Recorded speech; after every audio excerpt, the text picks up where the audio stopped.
एक बार प्रभु यीशु मसीह ने गलील झील के पास एक पहाड़ी पर बैठकर अपने शिष्यों और हजारों लोगों को इकट्ठा किया। उन्होंने उन्हें जीवन के सबसे गहरे सत्य और परमेश्वर के राज्य में जीने के नियम सिखाए। इतिहास में ये उपदेश पहाड़ी उपदेश सर्मन ऑन द माउंट के नाम से प्रसिद्ध है, जो उनके ज्ञान का निचोड़ है। यीशु ने अपना उपदेश इन अद्भुत वचनों से शुरू किया, जिन्हें धन्य वचन द बिएटिट्यूड्स कहा जाता है। उन्होंने सिखाया कि सच्चा सुख और आशीष किसे प्राप्त होती है। धन्य हैं वे जो मन के दीन हैं, जो विनम्र हैं, क्योंकि स्वर्ग का राज्य उन्हीं का है। धन्य हैं वे जो धार्मिकता के भूखे और प्यासे हैं, क्योंकि वे तृप्त किए जाएंगे। धन्य हैं वे जो दयालु हैं, क्योंकि उन पर दया की जाएगी। धन्य हैं वे जो मेल कराने वाले हैं, क्योंकि वे परमेश्वर के पुत्र कहलाएंगे। इन वचनों से यीशु ने स्पष्ट किया कि सच्ची महानता बाहरी धन दौलत या शक्ति में नहीं, बल्कि आंतरिक चरित्र और विनम्रता में है। यीशु ने उस समय प्रचलित पुरानी धारणाओं को चुनौती दी।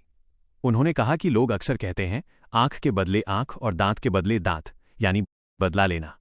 लेकिन यीशु ने एक नया क्रांतिकारी नियम दिया। मैं तुमसे कहता हूं कि बुराई करने वाले का सामना मत करो, बल्कि यदि कोई तेरे दाहिने गाल पर थप्पड़ मारे तो दूसरा गाल भी उसकी ओर फेर दे।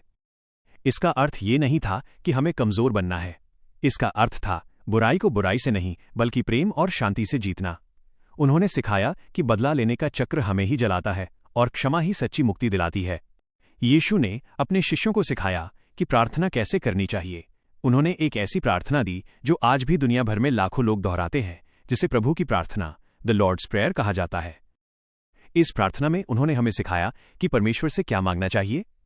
1. पहले परमेश्वर की महिमा। हे हमारे पिता, तू जो स्वर्ग में है, तेरा नाम पवित्र माना जाए। 2.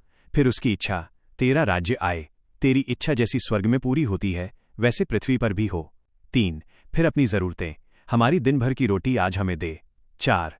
और सबसे महत्वपूर्ण, क्षमा, और जिस तरह हमने अपने कर्जदारों को क्षमा किया है, वैसे ही तू भी हमारे कर्ज क्षमा कर।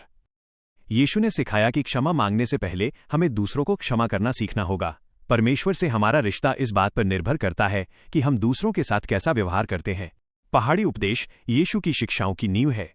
ये हमें सिखाता है कि हमें भीतर से बदलना होगा, केवल बाहर से धार्मिक दिखना काफी नहीं है।